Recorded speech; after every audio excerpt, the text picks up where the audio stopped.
The following show is dedicated to Mia Park and Barbara Yang.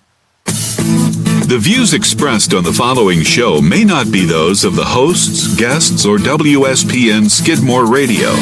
Talk Saratoga is produced by Saratoga Broadcasting Incorporated and may not be reproduced in part or in whole unless expressed written approval is given. Now, here are the hosts of Talk Saratoga, Rick Thompson and a Saratoga All-Star.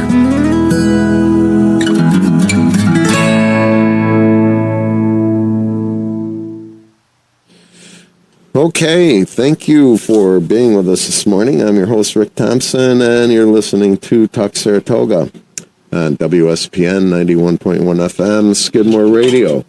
And we have a special guest this morning, John Winnek, who is the Retail Supervisor of Dining Services here at Skidmore College.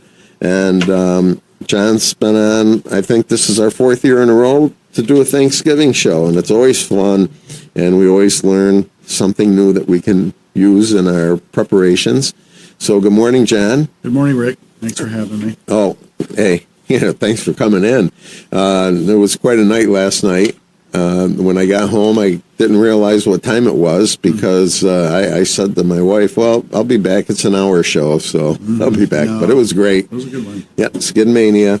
And we got Thanksgiving coming up already, John, which I can't believe. It's this coming Thursday already, and Sunday or Saturday after Thanksgiving will be December 1st already, so we're rolling into seasons. Mm-hmm. But one of the things that you've always talked about is planning ahead and reserving your turkey. So why don't we touch on that first? Sure. One of the things about Thanksgiving I learned now that I kind of host for the last several years is that it's very important to have a game plan and kind of dole out assignments, so to speak, and share the load if you don't want to take on the burden of cooking every side dish and the turkey as well. And that's one thing my family does really well. My wife's side of the family loves to cook. They love to create and do different ideas, different dishes, but Thanksgiving is all about tradition, in my opinion, so we try to keep it traditional but put our spin on it. We've done several things over the years, and this year we're going the more traditional route, but everyone has a job, and we're pretty much ready to go. Yeah, we talked about that before the show, how you always had a theme, and this year it's tradition. Yes. So we've done different themes over the years. We did like a Creole Southern style, and that was all the dishes came from that region. We've done other ones, but this year we kind of stepped back, and we really couldn't come up with another theme that made a lot of sense. And I kind of said to everybody, it's Thanksgiving. Let's keep it traditional because that's what it's all about, in my opinion. And everyone decided they were going to make their favorite dish. And I said, that's good because it's a potluck, but we need to know what everyone's having so we can kind of, have the grocery list and kind of game plan for ingredients and start shopping, sooner than later. And that's what we did. And we have a really nice menu this year. It's traditional, but everyone did their favorite. So now it's personal, the recipe. So we have a really nice menu. It's the original plan was to make your favorite, but not say what you were bringing. Oh dear! And I said I can't do that. I'm a trained professional chef, and that's not how we roll. That's not how you like. Yeah, really. So I was going to say we needed to have some assemblements to this, and everyone agreed. Yeah, because we didn't want like 3 sides of yams and 2 sides of stuffing, and then that's it. So we have a nice, I think there's 9 of us, and we have about 10 or 11 side dishes because I'm making a side dish plus the turkey. So, and we even got a couple desserts thrown in there too because we have a couple bakers in the family. That's neat. Yeah. Canada's Thanksgiving is October the 10th, and I always wondered how they chose that date and how we chose our date to celebrate Thanksgiving, because I don't know if there's an official Thanksgiving Day dinner that the Pilgrims celebrated, but then I don't know what Canada celebrates. I mean, I don't think the Pilgrims landed in Montreal, but it's a pretty nice time of the year. The only thing I don't like about it is it gets lost in between Halloween and Christmas as far as the retail push goes, because that seems to drive everything. They're literally a month apart most of the time, and I think a lot of it has to do with the harvest. In the Northeast especially, the harvest season is in September and October. So November, you kind of take everything that you picked and set aside and harvested, and you celebrate it. But and that could be done in October as well, but I don't know. I guess it's too far away from the holiday season. Correct. I guess. So the first step in the dinner, really, I think any dinner is the bulk, which is the meat. And so what's the important thing about your turkey? With the turkeys, every year I get calls or emails from either friends or family that know, because I'm in the industry and I've cooked for many years. What do I do? This is a big 16 to 20 pound piece of meat with bone. It's frozen solid, and it's Wednesday, and I haven't even pulled it out of the freezer yet. Well, that's why you got a game plan, and you got to do a little research. But I mean, in today's technology, you can find all this information online. But for those out there who want to hear it firsthand, I get the turkey at least 2 to 3 weeks ahead of time, so I make sure I have one that's the right size. It's in my freezer, and I can pull it when I'm ready to pull it for the thaw. I don't have to worry about going to the store and going to several stores and looking around. And every year I don't go hunting for a specific bird. It's more or less, the butterballs or the brands that you see in Hannaford and Price Chopper. Those are Shady Brook. Those are great birds. It's a turkey, so it's what you do to the turkey is how it's going to taste. They all have the same diet. They live the same life. So it's a matter of your seasoning and how you prepare it. And, I've done it a lot of ways. I've fried it, which is fantastic. It's a lot less work, although you do have to set up the fryer and there's safety precautions. But I fried it one year out in the snow with an umbrella. Really? Yeah. And it was snowing on Thanksgiving, which it's been doing. It seems to be a theme recently. Yeah, I know. We get snow on Thanksgiving, which is hard to swallow. Yeah, but it is. I was out there, and it was gently snowing over the fryer. I'm outside in the yard with an umbrella. Jeez. But it was only a half an hour. It wasn't a 4 hour cooking experience. It's a half hour before you want to eat it. You can cook it and then rest it and slice it. You know how I do mine is they have those oven bags. Yeah, and great. I put it in there, and it cuts the time back, and it keeps it moist. Oh yeah. You talk about snow on Thanksgiving. When I was going out with my wife, we would come up here for Thanksgiving dinner and have Christmas down at my parents' down where I grew up. And we'd stay overnight the night before because she didn't have school on that Wednesday. And we got up Thanksgiving morning, and there was about 1.5 feet of snow. And my in-laws always had 2 friends over for dinner that were alone, and he had this honking old Cadillac.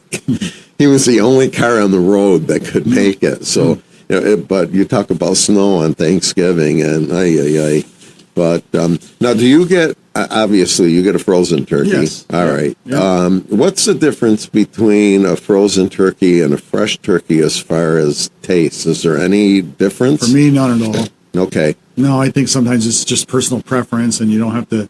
Maybe a local farmer who's growing them and has them, and it's kind of a nice thing to say. Oh, I got a fresh turkey. Yeah. And, well, for me, it's not any difference, and you're going to pay more for the fresh turkey. Oh yeah. I think this year I paid 79 cents a pound. That's what I did. I bought it at Aldi's. Okay. Which is kind of like. It's my store recently. I go there quite often. Yeah, I got 78 cents a pound at Walmart, and it was a 10 to 16 pound turkey. So I mean, that's not bad, because I think a fresh turkey's like probably $4, $5, $6, $7 a pound, and if there's no big difference, I don't know why, other than thawing it out. Yeah, and people do make the mistake of not pulling it in time, and then you're you're in trouble because unless you want to throw it in the bathtub, which I've heard people do. Really? Throw it in the bathtub because or a cooler, an igloo cooler, and put some cool water over it. But even then, you're going to take a day and a half to get it. Oh my God! Yeah, so you won't be eating you can't cook Thanksgiving it dinner? You cannot cook it frozen. People don't do that. Hey, I heard the other day some crazy guy that I work with deep fried a turkey one time while it was frozen. Yeah. And I guess it wasn't a good experience. No. Oil and water do not mix. Yeah. So you got to be careful if you're doing that. You ever have it turducken? I have not. I know what it is. Yeah. But I don't want to go through that. I don't think that's the way to eat those meats. I don't either. No. It seems wrong to me. The thought about it, Stuffing an animal and another animal and another animal. No, thank you. No, not at all. But as far as the turkey goes, once you get it and it's frozen, the general rule of thumb when you're thawing it is you thaw it out in the refrigerator or an igloo cooler in the garage or the back porch, wherever it can be safe. And you want to make sure you give it enough time. For every 4 pounds, you plan for a full day. So I have a 16-pound bird. Mm-hmm. Thanksgiving's on Thursday. So that means by Sunday, I'll pull it. Okay. Maybe even Saturday or Sunday, and it'll be fine. So you'll do it today or tomorrow for Thursday. Yeah, and it's in the cooler. It's all by itself. As it thaws, it's going to, release some of those juices, but it's in a bag. Right. And then you just open it up over the sink and you wash it. You got to wash your burger too, because a lot of people don't do that. There's those juices in there. It's blood and it's water and ice, and you want to make sure you rinse that all off inside and out, and you pat it dry. Okay. And that way your turkey, and a lot of people will move the giblets out and the neck and set those aside, because you can roast those and make your giblet gravy if you want to do that. Oh, all right. In a pan, frying pan. Yeah, you just cook them or roast them in the oven, and then you take the meat off and put it into your gravy so that there's some substance in it. I'm not a fan of that. No. Some people will do it and put it in a blender so it's less chunky. Yeah, my grandmother used to do... It does add a lot of flavor. Yeah, my grandmother used to do that, but put it in the stuffing. Yeah, sure. Not the neck, but the other parts. Yeah, sure. But anyway, you would definitely want to get it ready that way, and then once you're ready to cook it, then it's all about the seasoning, which is something that I think, a little bit more than salt and pepper. Mm-hmm. I'm a big fan of, I take the skin that you can loosen by running you put on a glove, a safety glove, food safety glove, and you put it up underneath. I mean, if you're squeamish, you put on a glove. If not, you're going to wash your hands. Use your hand, and wash it. And you kind of put your tip of your fingers between the breast skin and the skin, and you make a little kind of like incision with your hands. It's going to separate naturally if you give it a little shove. And then you take some softened butter and you smear it all up under the skin. And then as it roasts, that is just going to go through the turkey. And it tenderizes it, adds flavor. And then you would want to season that area too. Salt, pepper, your spices that you would use, even if you use a poultry spice blend, which is fine. I like to use fresh sage, thyme, garlic, and onion powder, and a little salt and pepper. Very simple. But you got to have some seasoning because the turkey needs a lot of help. Oh, yeah, it does. It's a lean meat. Yeah, it is. It's a lean meat, and it's...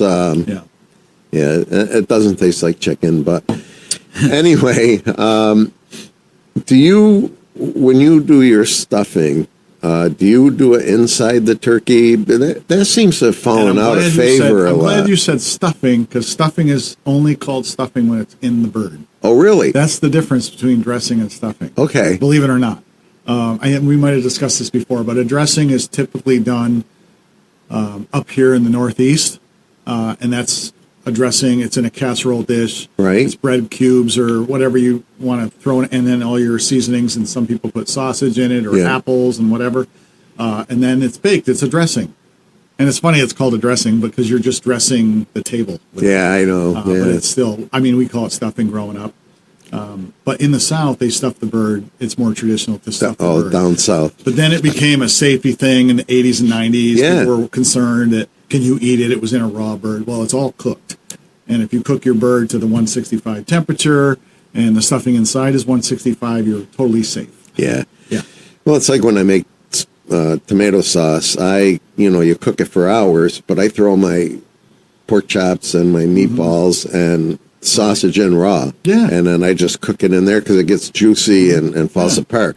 So I would think the same way with the stuffing. Absolutely. And when I was growing up, and my grandmother, we used to have a big Italian family, and we'd all meet over there every Sunday. But for Thanksgiving, she'd always make stuffing, and it was really good. But today it just doesn't seem to be that much. And like you said, the 80s and 90s, I think, withheld a lot of that stuff, Yeah, and I think stuffing is one of those lost side dishes that people they can give or take it. I actually love it, and I like it when there's a lot of freshness in it. Yeah. Not just opening up the pack and adding chicken stock, because that's just bread and moisture. Right. But I like texture. I like we call it in the industry a mirepoix, which is diced carrots, onions, and celery. Those three ingredients, they're aromatic. Yeah. They add crunch and flavor, and they give it some look. They make a difference. Well. It really does. Just simple saute in a little butter first, and add that to your breading mixture, and it goes a long way. And then you can really get creative, Yeah. So I was watching something, of course, everything you watch on TV now, even the news, has tips for Thanksgiving. And this one lady said she did a AI question for her phone, and she went to her cupboard and asked AI, "This is what's in my cupboard. What can I use for Thanksgiving?" And You're they kidding. identify, yeah. And I thought that's pretty cool. Yeah. Especially for those that are not creative and don't want to go through a cookbook for ideas. You can ask Your phone. AI, your phone. This is what's in my cupboard. You list the 12 or 15 ingredients, and it sorts them, and it gives you an idea. And the big thing that came out that I remembered was she had dried fruits, and wasn't going to use them anytime soon. Maybe she bought them for something, and they were in there, and they said, "Add them to your stuffing. It'll add color and texture and sweetness." I'll be darned. That's cool. Interesting. Yeah. Because I've got some dried apricots at home. Maybe I'll chop them up and put them in mine. Yeah. Because my daughter's a vegetarian, so I make hers with vegetable broth and celery and onions. Yeah. And then I put sausage in mine and ours. My wife doesn't really eat that much of it, but maybe I'll cut that up too and try it. I'm glad you said vegetarian, because people with special diets, they feel lost and kind of out of place sometimes when they go to a Thanksgiving meal, because it's like all about the turkey and the heavy sides. But most sides are vegetarian, and they're delicious. And when you build your plate and you have a wonderful display, there's hardly any room for the turkey. I know.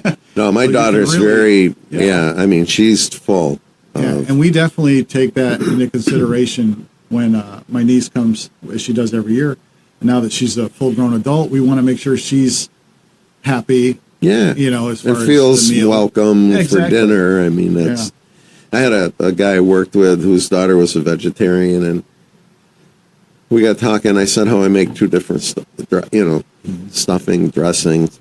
And he said, why? And I said, well, my daughter's vegetarian, and I use chicken broth in mine, and I use vegetable. He goes, he said, they don't know the difference. I use chicken broth in mine. I said, you know what? That's not, I can't do that, but no, you want to make them feel well. And like you said, there's enough food on a Thanksgiving table that most of it is vegetarian, and they have a great Thanksgiving meal too. So, all right, so that's great. 4 or 5 days before Thanksgiving, don't forget to take it out. Otherwise, you're going to have it a week later. So, whatever. All right, so now you got your turkey, and you don't want your company bringing a dish that you have no clue what they're bringing, so you don't have four things of the same. So how do you go about when you have 9 or 10 people like you're going to have over? How do you go about planning it so that you coordinate everything? Yeah, that's a good point. You don't want to be fighting for the oven and the stovetop. And some kitchens are small, some kitchens are bigger, but it seems like the smaller the kitchen, the more hands seem to want to be in that kitchen. So you do have to game plan it. And when I say that, you have to look at the menu, jot it down, make a list, put the time it needs to be prepared, the time it needs to be in the oven, and maybe even the time that it needs to rest. Like the turkey, you got to give it a half an hour after it comes out. You don't serve it immediately. Okay. It's not going to go cold. When mine comes out, and like Rick said, if you're using the bag, keep it in the bag until you're ready to carve it. If you're not using the bag, you just keep it covered with foil. And because it's so big, it's going to take a long time to cool down. So you can even go, mine last year sat for over 45 minutes on the stovetop, tented with foil. And it was fine. It was piping hot when I carved it. Okay.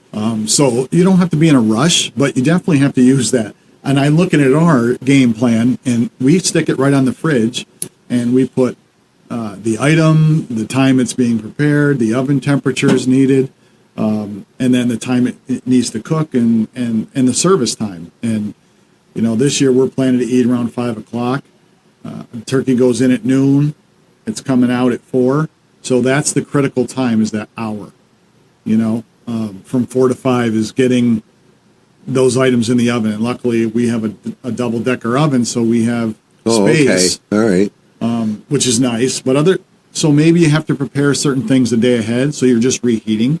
So you're not cooking the entire dish for an hour. Okay. Whereas you could reheat it for 20 minutes to half an hour, which is what, you know, I think we're going to do with the stuffing and the green bean casserole. We even have a corn dish that probably should be prepared in the morning or the day ahead, and it can be reheated. You know, and that way you're not like, oh, it hasn't set. It hasn't set yet. How many times have you heard that? So you're waiting on, you know, the green bean casserole, which... Yeah, I know. It's got 20 more minutes, and you've had the turkey out for an hour already. You know, just off of this a little bit, should you, when you cook meat, whether it's any kind of a roast or that, should you let it set after you take it out? Yeah, that goes even if you're cooking a single New York strip steak. Okay. You cook it on the grill. You don't serve it right away. The minute you go to slice it, all those juices are going to come flowing out and all over your plate.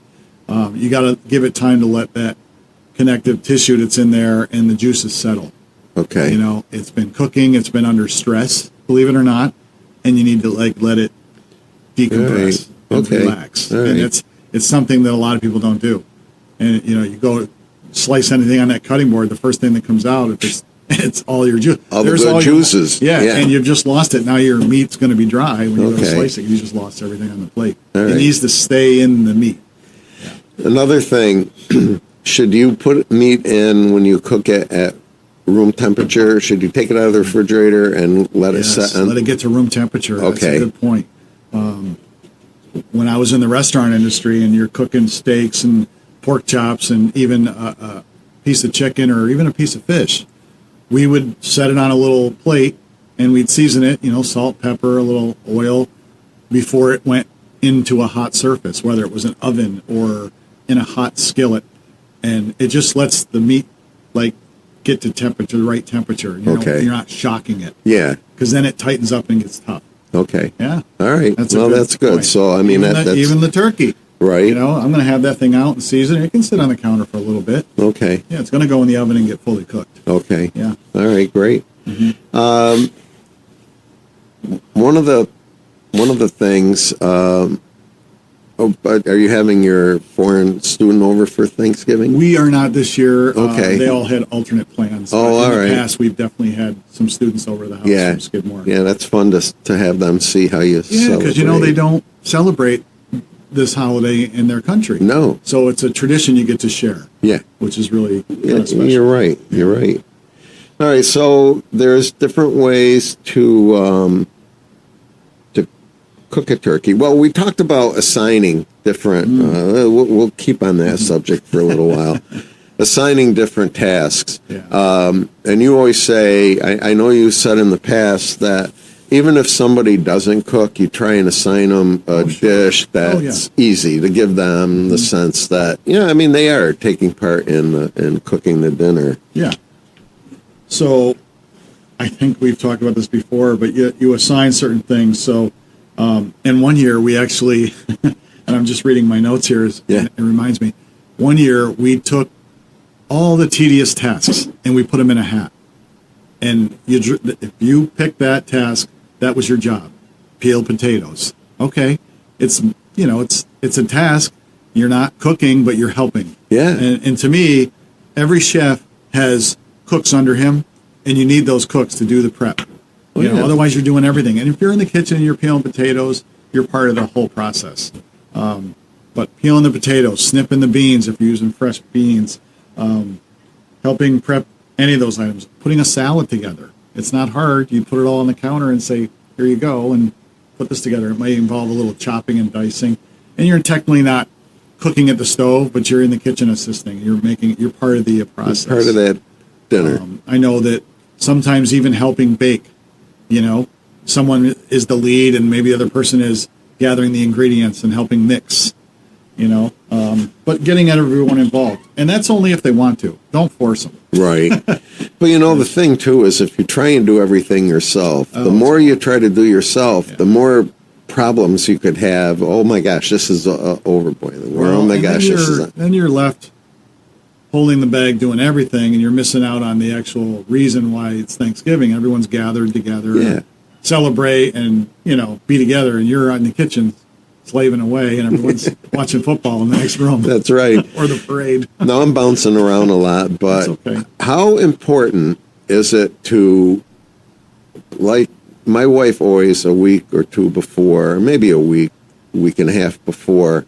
an event, a holiday dinner, makes a list of what we're going to have, and then a grocery list of what we need, rather than just on the spur say, all right, you're going to the store this weekend, pick up such and such.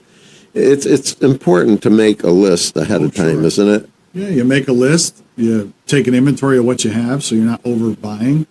And that's one of the things people do for Thanksgiving is they tend to overspend without even meaning to, because they think they got to have this, they got to have that, when really you can take a good hard look at what's in your cabinets and your refrigerator or even your freezer and use those items that maybe you kind of don't think about too often.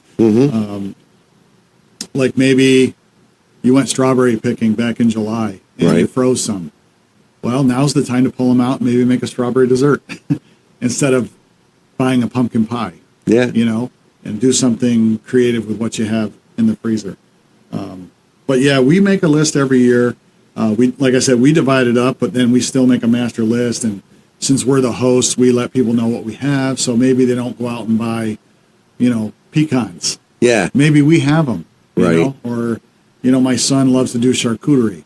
Well, we might have something that he can use on that charcuterie board. Or part of a recipe, just your basic pantry items, flour, sugar. If someone's baking, maybe you can at least have that so they don't have to go out and buy it. So, yeah, we make a list and we go out and we shop around. I enjoy shopping as being a cook for many years. I feel that you have to get in touch with the ingredients from the resource, the store or the farm, wherever you're going, because you get your hands on it, you see it. Sure. Instead of someone just bringing it home in a bag and saying, here you go. Right. Do what you want with it. Yeah, but a list is very important, I feel, and that way you're not forgetting things and making multiple trips to the store. Yeah. Remember one year you made for our Kiwanis Club, you made a chutney, was it? Oh, yeah. I remember orange cranberry chutney. There's really a lot of different things you can do that are creative that you may not think about doing. And I think a holiday is a good thing to try out. But because that was good. That was fun watching you make that. Oh, yeah. And it ended up being good. All right, so, you got your dinner done. You got your all your products that you're going to use for your dinner. I always peel my potatoes, my white potatoes and sweet potatoes the night before and keep them in water in the refrigerator.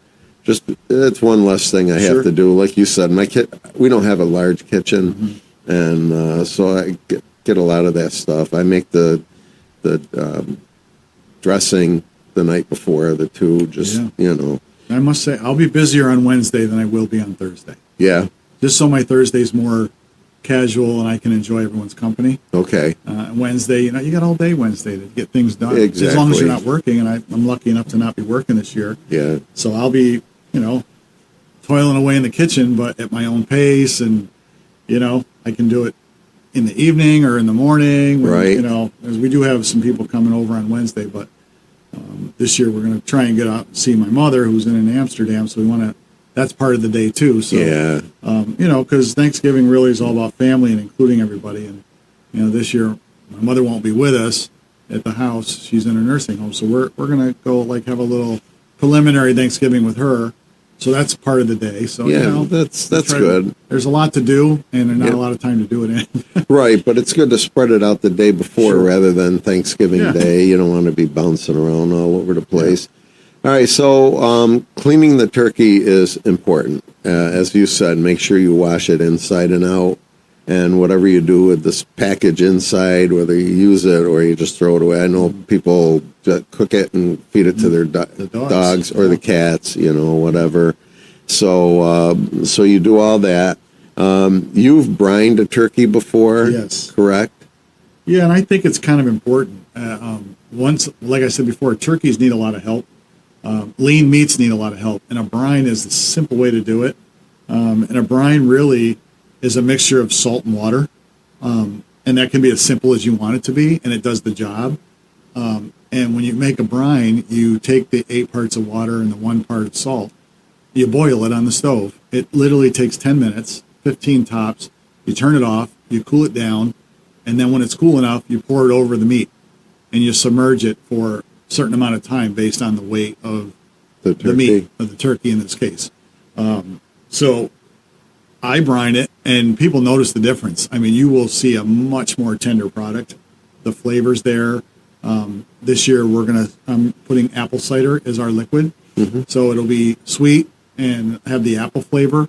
You can sneak in cloves and cinnamon and things of that nature, bay leaf, peppercorn, and you throw that in there, and it just becomes it's almost like you're making your own special tea. Yeah. Salty tea. Right. And then you pour that over, and whatever flavors you put in that, it's going to impart into the bird. And turkey takes on a lot of different flavors because it's so bland on its own. But anyway, it just, to me, it's an extra step, but it's really, if you do it once, you don't want to not do it. You don't want to not do it. Because a turkey doesn't come tender. Okay, you're right. So you do that every year? I do. You do? Yeah. Even if you're going to fry it.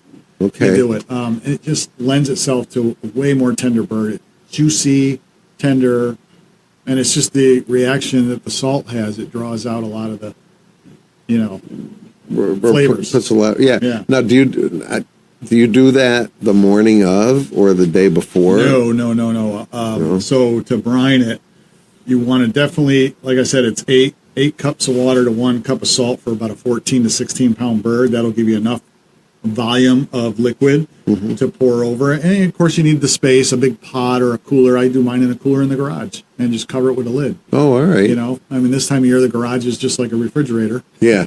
If you don't have enough space in the fridge, which a lot of people don't. No. And so anyway, I take the brine and put it in there for at least 12 to 24 hours. Oh, okay. So it's not, multiple days. Multiple days would be bad because you're going to have a very brined bird, and it's going to be too salty, and you can't take that away. So after 12 to 24 hours, and you can do 24, it's not going to hurt it. You pull it out, and then you give it a rinse in the sink, and you pat it dry like you do before, because everything that's been done is inside the bird at this point. Okay. So anything outside is just too much salt, residuals. Right. So you want to wash that off. Wash that off. Okay. Yeah. And I just think you can even add sugar to the brine. Oh, really? Some natural brown sugar, or one year I put a little maple syrup in there. It's just, you can really get creative with it. And but that's the basic ratio is 8 to 1. So if you remember that, it won't be too salty. Okay. But it has to have enough in it. All right. Now that's interesting. I should talk my wife into trying that. And so getting to the timeline of this, you're going to cook it on Thursday, so you brine it on Wednesday. Okay. You take it out Thursday morning. Do the rinse, and then you can season your bird appropriately, and then you're only handling it one time. I know you had talked about, when you season, you like to rub the butter under the skin of the breast and that, and then rub the seasoning all over the outside of the bird. When you should you slow cook your bird, your turkey? I know most people do like 325. Rather than. I do like to do the quick half hour, 30 minute of high heat. Okay. You can blast that oven. You can bring it up to 425, 450. And a convection oven works even better, but it's not necessary. You just want to get the color going on the bird. And what it does, it sears the outside like you would in a pan if you're searing a piece of meat. Yeah. You sear it to lock in those juices. Okay. Then you turn it down, and that's why in a pan they'll baste it with butter and turn the heat almost off, and you just let that hot butter cook the steak. Well, now you do the same thing with an oven. You put a good caramelization on the turkey. You want it to get golden brown. That first half an hour at 425, that turkey is going to get golden brown, especially if you've rubbed seasoning and butter on the outside. Then you cover it with foil, and then you turn it down, and now you do the low and slow method of, for a 16-pound bird, it's going to be about 3 hours. All right. Maybe 3.5, depending on your oven temperature and the size of the bird. But, that's what you do. Well, I know I used to go to the Methodist church. I didn't attend it, but they used to have a dinner every November, roast beef dinner. Mm-hmm. And it was the best roast beef you ever had. But what they used to do is they put it in an oven at like 500 degrees for not very long, mm-hmm. but and then they turn the temperature down. Mm-hmm. And I don't even know if they left the oven on. I think they used to turn it off and then let it cook. And it was rare enough and just really neat. Mm-hmm. So that must have been what they do is they sear it to keep the juices. And most places when they do prime rib dinners, that's what you do. They have these machines called Alto-Shams, and they're like a low, slow cooker, like even below 300, even 275, which is, not hot at all when it comes to oven temperature. But you sear the meat first at, like you said, 500 degrees, and you get it caramelized, and then you just low and slow. And that's the best way to eat meats some meats lend itself to that type of cooking, low and slow. Let those juices go, and it takes a long time for those connective tissues in there to break down. Okay. Because if they don't break down, like a pot roast takes forever. Yeah. Because if you don't, you're just eating rubber. Really. Shoe leather. You got to break it down. Okay. Yeah. That's, that's good. And we let the bird rest after cooking. Mm-hmm. And while resting, you can get everything else ready. One of the things are different now than when I was growing up, and probably when you were growing up too, is that more things were homemade for dinners, even big dinners. I mean, even the gravy.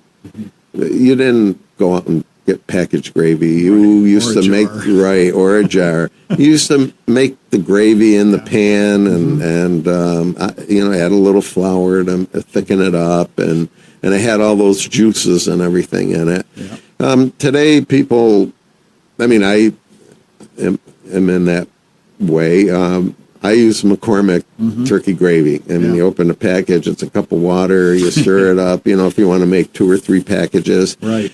But what can people do to that? Not that it's not tasty, but what can people do to that to make it a little more homemade-ish? Yeah. Well, the key with that is fresh herbs. Anytime you can add freshness to a convenient product, it takes on the homemade look, appearance, and flavor. Mm-hmm. And in my experience, Thanksgiving, the Thanksgiving herbs are sage and thyme. Right. Not rosemary, because rosemary is just too much. Okay. It tastes like a Christmas tree after that. Yeah, well, that was Simon and Garfunkel too. Yeah. But thyme, freshly picked thyme. It's super cheap in the store. A lot of times the produce sections will have a little packet. Yeah, a little and it bag. will have sage, thyme, maybe a little rosemary, parsley. The song. and even fresh parsley. It's very floral, aromatic, and you chop that up and you throw it in at the very. And here's a key cooking term, not only for Thanksgiving. When using fresh herbs, you throw them in at the very end. Oh, really? Because they'll dissipate. They'll turn to nothing. If you put them in an hour before you serve, they're done. The flavor goes away. if you use dry, you put them in at the beginning part because they last. Right. You know, they're fortified, they're dried, so they're intense. Whereas a fresh herb is only intense for a little bit. Okay. That's why you always see people garnish with it at the end. And Yeah, put it yeah. on. But yeah, you know, getting back to convenience, there's a lot of good convenience products out there now, and it just makes things go fast for the people that don't cook or Yeah. don't like to cook, but they want to put on a spread. But I'm a big fan of the homemade gravy. You know, people don't always know what to do to make a gravy. I mean, it's so simple. You have your liquid, and you have to thicken it. And the Okay. only thing that's going to thicken it really is flour. Right. But you don't just throw flour in the pan because then you got to cook that out. Right. You know, and you can get lumpy gravy. So what if it's lumpy? What do? You can blend it in the Yeah. blender, which is another step when you're dirtying something else. Right. Or you can put it through like a fine sieve, you know, a strainer. But if you make a roux, and I don't know if people know what a roux is, Probably not. but a roux is equal parts of butter and flour or fat and flour. You can use Crisco or drippings, you know, the drippings from any kind of product that has fat. You can take that fat and say you got 2 tablespoons of fat, so you put 2 tablespoons of flour. And you right. mix that in like in a little bowl or right in the pan. Then you add your liquid to that, and you bring it up to a boil. You simmer it for 5 to 10 minutes until you taste it, and you don't taste the flour anymore, and you're good. And it thickens Oh, it. And it yeah. all depends on how much roux to how much liquid. So, you know, general rule of thumb is if you have a couple of cups of liquid, you don't need much more than that. Right. Then you would do like 2 tablespoons of roux.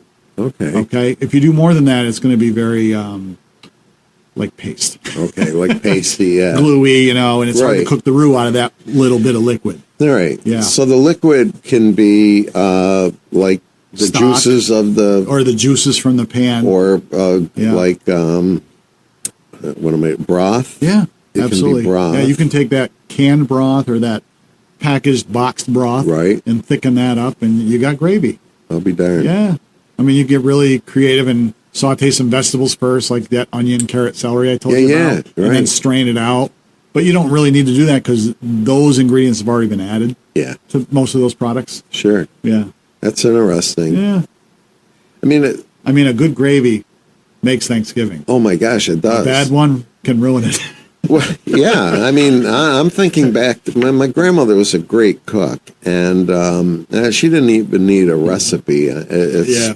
But she, her gravy and her stuffing was so out of this world that I can never, you know, but I just think back to how great that was. And gravies today, just unless you really want to spend a little time to make it better, you know, they just can't do it.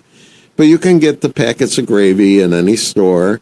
I would suggest the store that John mentioned where he got his turkey and the store that I mentioned where I got mine. They have them at a really good price. If you go to the chains, they're probably a little bit twice as much for the same brand. But yeah, so you can get some, and they're flavored good, but make your roux and it'll be a little bit better. Veggies. There's a lot of vegetables from harvest that are out this time of the year that last a long time. And you can even get them over the winter. Root vegetables, they're your friend this time of year. Yeah. And a lot of people don't know what to do with a root vegetable. They don't know how to cook a beet or a big acorn squash or a butternut squash.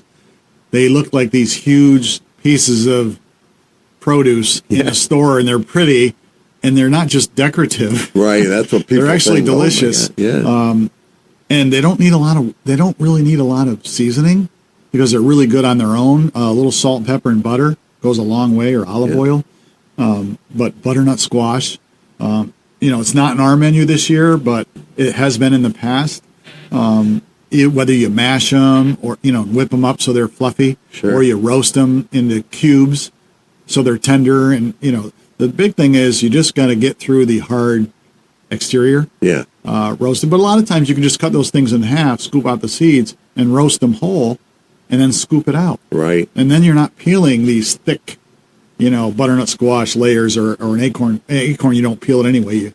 You roast that whole. And I think my wife was going to, we did a prior Thanksgiving already this year. Warm up. We did. We had family from Oklahoma visit, and they're not coming out for the holidays, so they came last month, and we did a turkey dinner, and we did what we're doing now, but it was an entirely different menu, and my brother-in-law and his wife, my sister-in-law, they took the lead on most of it, and we all just chipped in a little bit, and it was probably the least amount of cooking I ever did for a Thanksgiving meal in my life. But my wife made she made a stuffed acorn squash that was delicious. And she had never done such a thing. She just found a recipe in a magazine and said, I'm making this. And I'll be done. And it had, so she roasted it, and then she made a mixture to put inside, and it had goat cheese and cranberries, like not dry ones. They were fresh ones. And right. They were stewed down, and it was just a nice, complete little side dish that was all on its own. It was pretty on the table, and it had the bright orange color and the white and the purple, and it really kind of makes stood out. Yeah. And everyone commented on it, and a lot of times people are like, it's squash, it's goat cheese. Oh my God, it was killer. Now the acorn, is that the round one? Yeah, that's the round. What we used to do was cut it in half when the kids were small. Cut it in half and put brown sugar. Oh, sure. In the little hole there after you scoop out, and that made it a little different too. Cinnamon, brown sugar, butter. Yeah. That's all you need. Yeah. Brussels sprouts. I love Brussels sprouts. Yeah, I do too. And my daughter used to get the fresh ones and roast them, and I loved them. But I don't know. She hasn't done it in a year. I don't know if she's going to do it anymore. Or maybe they were hard to find one year. I don't know. But I think they're an overlooked vegetable too. Yeah, you say overlooked, but man, I got to tell you, every restaurant seems to have them now as a side dish. Really? Yeah, because you know what they're doing to them? They'll get them, and a lot of times you can buy them from like your food supplier, and they'll either be trimmed and halved or trimmed and sliced even, like super thin. Okay. And they come in like these big bags, and so you can quickly cook them in a fry pan, or you can, listen to this, you just drop them in the fryer. Really? Or an air fryer, and they get crispy within minutes, and they don't take an hour in the oven, and they get golden brown, caramelization. You hit them with salt and pepper when they come out, or you sprinkle balsamic glaze on them, like a lot of people do, or pomegranate molasses. Yeah, my daughter did that. My Lord, I mean that. Really? Yeah. Or chop up bacon and sizzle them in the bacon with a little bacon grease. Right. Yeah. Now, do you do anything like that up at the spa for vegetable or no? Not in the spa. Unfortunately, the demographic we serve every day wouldn't appreciate that. Wouldn't appreciate it? Yeah, that's true. They want their smash burgers and their crispy chicken sandwiches. That's right. That's right. But in the dining hall, they do things like that because they serve a much broader audience. Right. And they do specialty preparations and things. And they have a lot more chefs in the kitchen over there. Oh, yeah, yeah. I mean, that's a great dining hall, too. And the spa's fantastic. But, I always wondered about Brussels sprouts because people just kind of like boil them and then when add you were butter. a kid, they were awful because no one knew how to cook them. Right. Now they're a delicacy. Yeah. So they'll triple in price pretty soon. I hope not. No. Now, what can you do with apples and the side dishes? Well, vegetables? apples lend themselves to quite a few different things. They're going to add sweetness. They're going to add texture to a dish. You can throw them in a stuffing and do a fruit-based stuffing, or you can do even a sausage and apple stuffing, so you get the savory side and the sweet side. Apple pie. Yeah. Remember, we live in New York State, and apples are, abundant. Yep. So the harvest of apples are around, and sometimes they can even go in a salad. They have nice crunch and texture and color with salad. There's something to be said for a nice harvest fall salad. A restaurant I used to work at up in Glens Falls, I helped my friend out. We had an autumn salad, and it had roasted butternut squash, hearty greens like kale and arugula. And then he would put either a goat cheese or a softened white cheese, like goat or feta. And we'd have the sliced apples in there and maybe some roasted red onions. And not only was it a beautiful salad, but it was very tasty. Yeah. And then you can put maybe a candied walnut in with it, or almonds, and it puts itself, that whole nice nut fruit thing that a lot of people tend to like. Well, my wife's favorite salad is, once in a while we'll get those price chopper made up, but I forget what the heck it's called, but it's got strawberry in it, blueberry, walnuts. And I mean, that's one of her favorite salads. I may even have a cut up apple in there and a Granny We have one Smith. at the spa that we do on occasion called the red, white, and blue salad. Yeah. Strawberries, blueberries, goat cheese. Oh, no candied kidding. walnuts. People love it. Well, I was going to say, yeah, because I mean, even your clientele there, the kids, they're a health kick. Yeah, they're not all smash burgers. No, and they're crispy not. chicken and French They're not. fries. We do try to have a variety for them. That's right.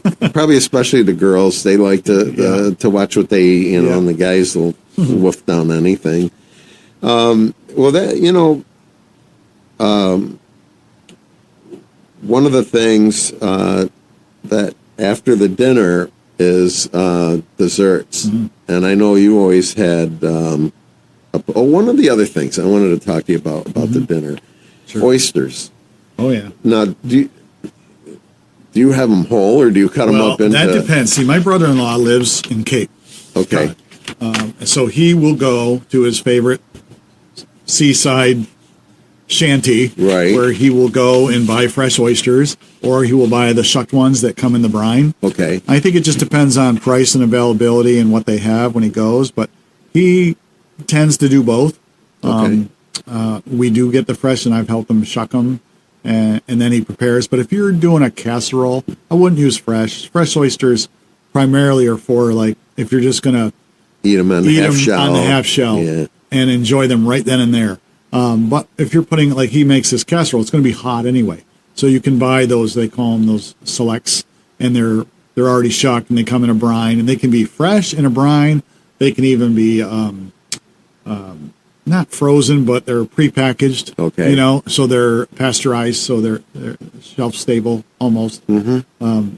But they stay plump and juicy, and then you cook them. The idea is, when you're making this oyster pie or oyster casserole that he likes to make, is you just got to make sure there's enough moisture and not too much dry, because then it's just dry. Okay. Yeah, and we've had good ones and bad ones over the years. It's kind of one we always keep trying. Right. It's a kind of an homage to my father-in-law. He loved oysters, and Brian just happens to live on the Cape, so he would always have them. Yeah, I've never had it, but everybody always.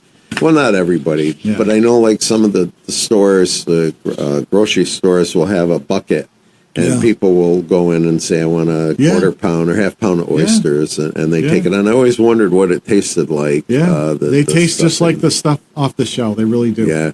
And they're very good. In the restaurant industry over the years, we've done many appetizer style dishes with warm applications. Oh, all right. Like an oyster skillet or a little casserole that you put like flavored breadcrumbs on, and you pop it under the broiler. And the simpler the better with oysters. You don't want to overwhelm them. Well, the kids that I was hanging around with up here, of course, they're from foreign countries, and they just like to cut the oyster shells open and then suck out whatever's inside. And I don't know. I mean, I love raw clams, but oysters seem a little bit too big for me. But anyway, so let's talk a little bit about desserts. Get creative with that. Yeah, so we're very lucky in my family that we all have our sweet tooth, and we like to play around in the baking and doing different recipes, but you still want to keep in tradition. And because we're doing favorites this year, I know that my brother-in-law is making a pecan pie. Okay. And that's my favorite, so I'm glad it's his as well. Yeah, I make one every year. My sister-in-law is making pumpkin pie. Those are two solid Thanksgiving staples, pies. Staples, but they're going to be homemade. Whether you're going to buy a pre-made crust or make your own crust, it's still the same ingredients. It's it's shortening her butter and flour and water, and that's about it. So I'm okay with buying a pre-done crust. It's a lot less work. Yeah, it's what goes inside. Yeah, I use the Pillsbury ones. Yeah, they're fine. They're fine. But I know my younger son, likes to bake, and he likes to do everything from scratch. Right. He's making dinner rolls, which are awesome. They're better than the packaged ones you can get by far. Yeah. There's a difference. Yeah, I can imagine. He's even going to put a little bit of a crust on them, whether it's like an everything bagel topping, so it's got some texture. And then he's going to do something with fresh berries this year. I don't know if he's making a tart or whatever, but we're definitely going to have some different desserts this year to nosh on. Yeah, I always make, and this is on Wednesday, I make a pumpkin pie, pecan pie, and an apple pie. It's a pecan, or an apple pie with pecans on the top with like brown a streusel, sugar. yeah. You do that. But I mean, I always figure those are the three staple pies that you can't go wrong. No, you can't go wrong. You got something down here, Good Vibes. Good Vibes. What the heck is Good Vibes? I mean, I know it's a Beach Boy song. So everybody has a job and a role in Thanksgiving.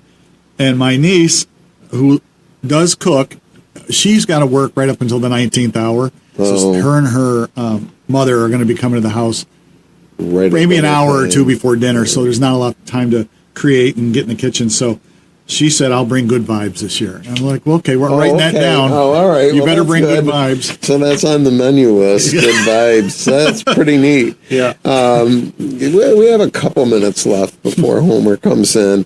How do you make good rolls?